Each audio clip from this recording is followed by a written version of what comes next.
皆さんこんにちは、石野果歩です。今回は最短で師範になる方法をテーマにお話ししていきたいと思います。私は北海道札幌市に書道教室花を6年前にオープンしています。で、そこには今130名ほどの生徒さんに通っていただいていて、その中から今回1人師範が出ました。で、この師範になられた方っていうのはなんと書道未経験者で、しかも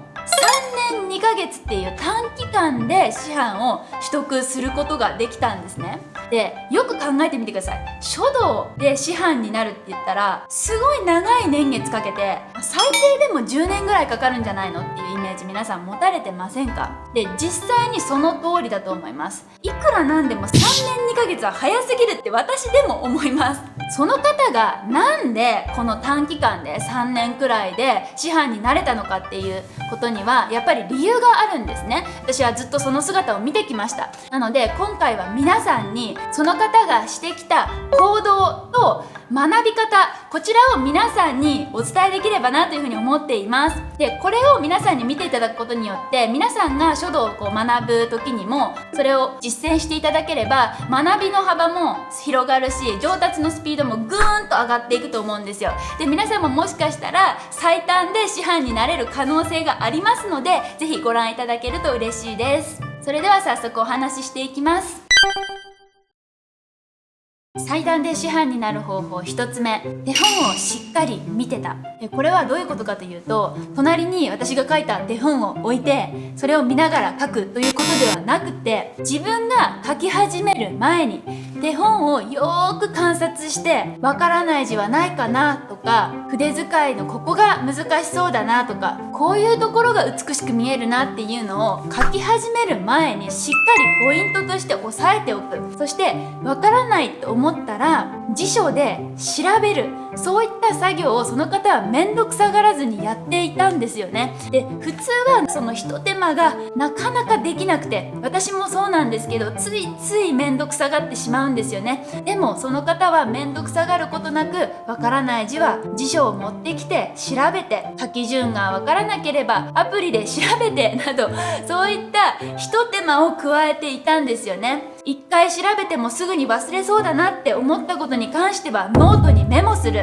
手本に書き込むとかっていう徹底ぶりを私に見せてくださってたんですよ。なので私も、ここまでやってる人だったらそりゃあ伸びるでしょっていう目で見てたんですよね。で、3年2ヶ月前に出会ってるんですけど、その時私は生徒さんにこうやって言いました。あなただったら3年で師範になれますよ。で、それがなんと今回現実のものとなったんですよね。なのでそのぐらい手本をくまなく観察する、これがまず最低限やっていただくことかなというふうに思います。で、その方はそこはもう難なくクリアできてたので、手本を正しく捉えることができていれば上達のスピードも速くなるんですよね。なので皆さんもぜひ手本をしっかり見るっていうところを大切にしてみてください。最短で師範になる方法2つ目、書く量が半端ない。これは普通の方だったら多分教室に通った時だけ、週1回ぐらいのペースでお教室に通って、そのお教室の場で90分ぐらい書くっていうのを週4回やるみたいな、そういったのが普通のペースかなと思うんですよ。多い方でも気が向いた時に家でちょこちょこ書くようにしてますとか、それが普通ですよね。なんですけど、その師範になられた方っていうのは毎日欠かさず筆を持っているっていう風におっしゃってました。これは私も同じなんですけど、やっぱりプロとして活動するからには、1日たりとも筆を持たない日はないようにしてるんですね。で、そういう感じでその方も毎日持ってるって言ってたんで、相当プロ意識高いなみたいな感じで私からしたら思うんですよね。そういう姿とかやっぱ見てると、なんでしょうね、その努力が当たり前になってるっていうか、書くことが全然苦じゃない、毎日毎日この何枚も何枚も継続して書いていくって普通だったらしんどくないですか？皆さんできます？なんかやっぱ気が乗らない日とかもあったりとか、ちょっと体調悪い時とかも少し休みたくなりませんか？でもそこを休まずに続けてこられたのが今回師範になられた方なんですよね。すごいことです。他にも教室に来るたびにお道具を買っていくみたいなのもあって、毎回何かしらお道具購入されるんですよ。例えば墨だったり紙だっったりするんですけど、もう買うペースが半端なくて、どのくらい書いてんのって思うぐらいの量買っていくんですね。例えばですけど、紙だったら毎月半節1単買っていかれます。1単っていうのは100枚入りなんですけど、半節はこの半紙が6倍ぐらいの大きさのもの、長い紙のことですね。あれ100枚毎月買っていかれるんですよ。で、1人でその量書くって結構しんどいですよ。毎日 2,3 枚書かないと消耗できないですからね。で、 2,3 枚じゃ済まないか、3枚から4枚毎日書くっていうことですよね。で、それも半節1枚書くのって皆さんどのぐらいの時間かかると思います？私の場合は丁寧に書くと1枚あたり10分から15分、書体によっては篆書体とかだと20分以上かかる時もあるんですよ。で、それを毎日 3,4 枚ってなったら、普通に軽く2時間ぐらいかかるじゃないですか。そういった努力を毎日毎日継続されてたっていうことなんですね。これは素晴らしいことだなというふうに思います。その方からしたら全然こんなの当たり前だって言うんですけど、先生の方がやってるじゃんみたいな感じで言われるんですけど、いや、私は仕事だからねっていうことで、その方は本当に師範を取るとか、展覧会に挑戦するとか、そういった目的のためにそれだけ努力されてるっていうことで、本当に尊敬します。で、やっぱりそのぐらいの努力してる方なんで、当然3年で、他の方がする10年分ぐらいのものはやっぱり身につきますよね。そういったのもあって今回師範になれたのかなという感じがしました。最短で師範になる方法3つ目、書いた後も研究しているです。例えばですけど、皆さん料理とかされますか？料理とかした時に、例えば味がすんごいしょっぱくなってしまった時とかって、絶対にそのレシピ間違ってなかったかなとか、しょっぱくなってしまった原因を探るじゃないですか。分量に対して塩が多すぎたんじゃないかみたいな感じになりますよね。で、誰でもそれは改善しようって思うので、原因を探るはずなんですよ。それと一緒で、書道も書き終わった後にうまくいかなかった原因を探らないといけないんですね。で、それを探ることによって改善点が見つかって次に活かせる、そして上達するみたいな流れなんですよね。なので、書き終わった作品失敗したら、はい次次ってどんどん行くんじゃなくって、一旦手止めてください。一回筆を置いて冷静になって、遠くから一旦距離を置いて自分の作品を客観的に見るっていうことをするんですよ。お手本隣に置いて比較すると、書いている最中は全く気づかなかったような自分の特徴とか癖とかにどんどん気づくんですよ。それは結構きつい作業かもしれないです。ショックだと思います。でもそこをぐっとこらえて、ストレスかもしれないけど頑張って自分が書いた作品とお手本を見比べるってことを怠らないようにしてほしいんですよね。今回師範取った方っていうのは毎回必ずその作業をしてた方だったんですね。なので上達ができた、3年で師範を取ることにつながったっていうふうに私は思ってます。皆さんもぜひ実践してみてください。